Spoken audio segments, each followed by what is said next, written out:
Tariffs, tariffs, tariffs. Okay, now we got the tariffs, the big time tariffs, 10% and then the 25% and 49 and all these crazy things for 185 countries or something like that. Okay, Trump has been talking about tariffs for as long as I've known of him. And he kind of thinks this is the quick way to riches or something. You know, we're going to take advantage of our consumerism and say, you're going to give us all the stuff for whatever we want to pay for it, or we're going to tax our own people a whole bunch. That's really about what it is. But his idea goes back to McKinley. He's a president, 1890. He came to power. The Congress was Republican. The House was, or the Senate was Republican. And so he put in these tariffs. Now, the tariffs, they were really popular with business. Now remember, this is a Gilded Age, when everything looked good but wasn't really very good. The very rich oligarchs were taking over the country. Literally, they had more money than the country had. And so they're saying, oh yeah, look great, let's have tariffs to protect our business. Well, it didn't really protect business. A couple things tariffs did. They raised prices for everything. When someone else in another country had a lower price, we didn't get that. We had to live with whatever the tariffs gave us, which was essentially a non-competitive American product. So the American products did not have to compete with anyone outside the country. That leads to stagnation.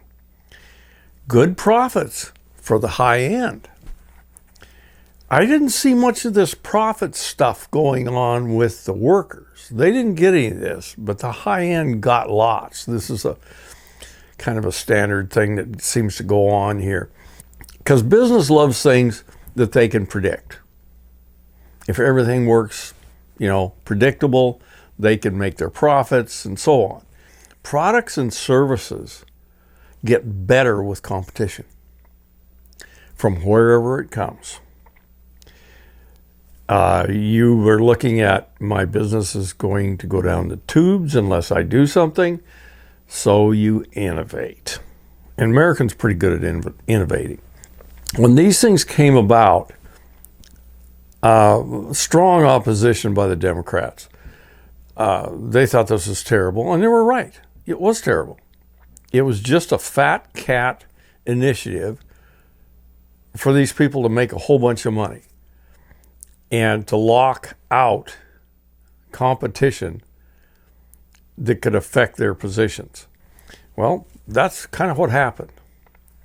And so McKinley, I can't remember the date, well, just before he got killed, he finally came out and said, these tariffs don't work. This is not working.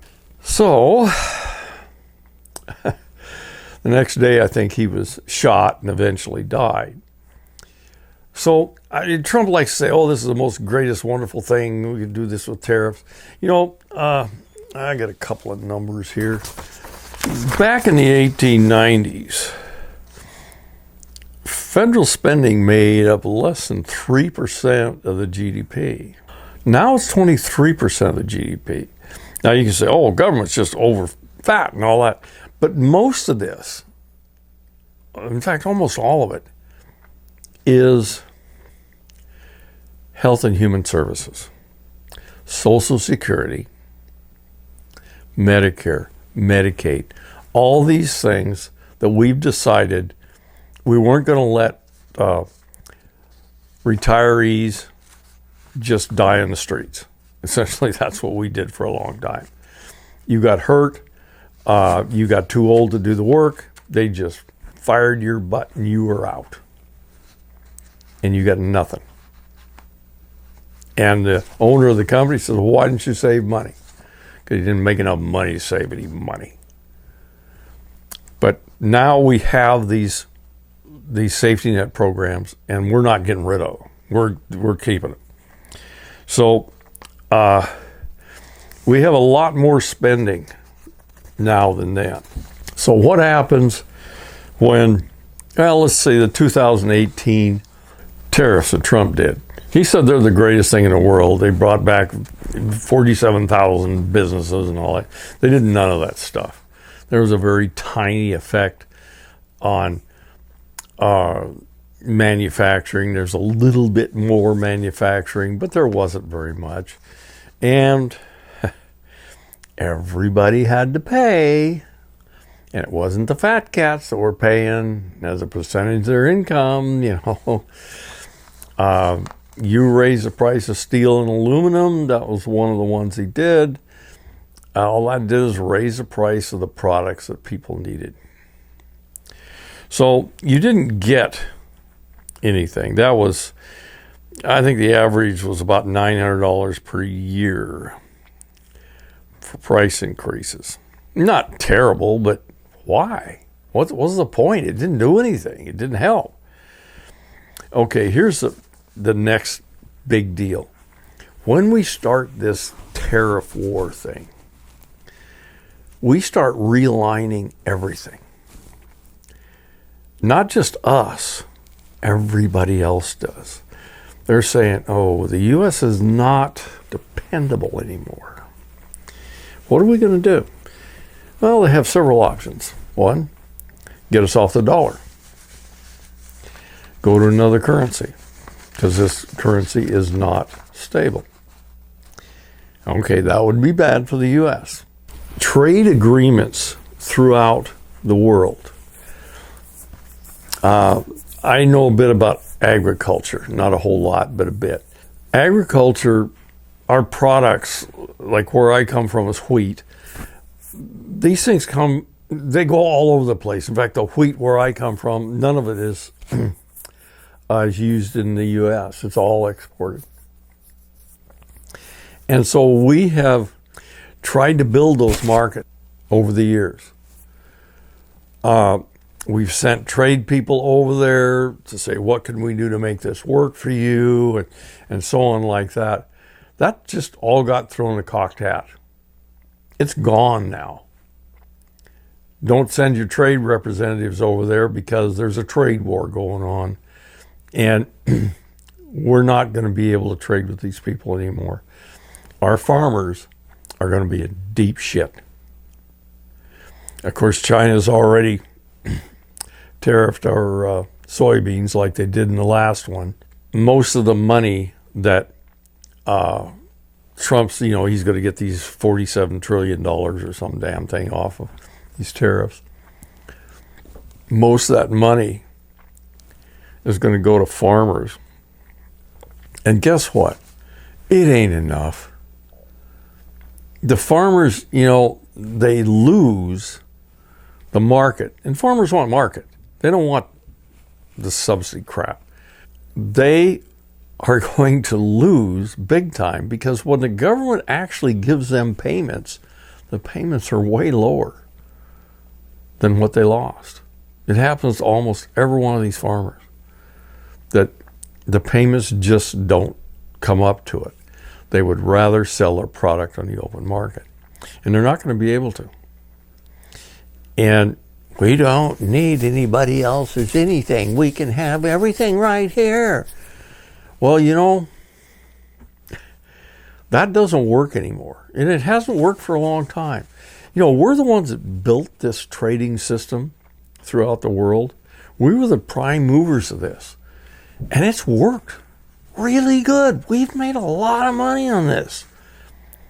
And this guy is just throwing it in a cocked hat. It will reduce GDP, gross domestic product. It may seem far away, but it does affect wages employment, and so on in this country. And I've talked about this before. The money is not made in the manufacturing of products. The money is made in the distribution and sale, not in the manufacture. So when we take, and let's say we need a part for a hot tub, an electronic part, and we go to buy it from China, and we get this big tariff on Chinese parts. So we get this part, okay, we've had to pay, 30-40% more for this part. All we can do is increase the price. We can't do anything else. That's how it's going to work. We're the ones making the money. The guy that sells a hot tub to you makes a heck of a lot more money than the manufacturer of that stupid part does. He has to compete big time.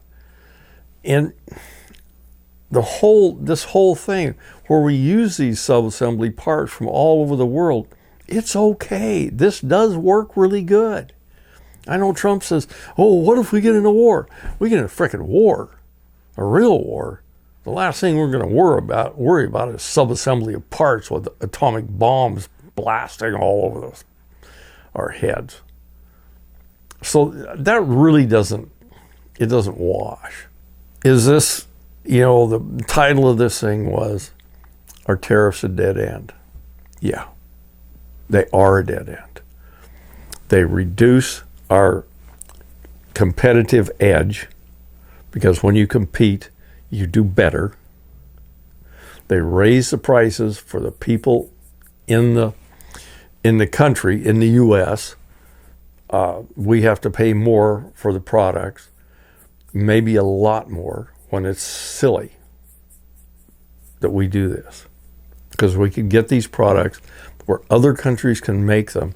They make their profit, then we make our profit, and we do really good.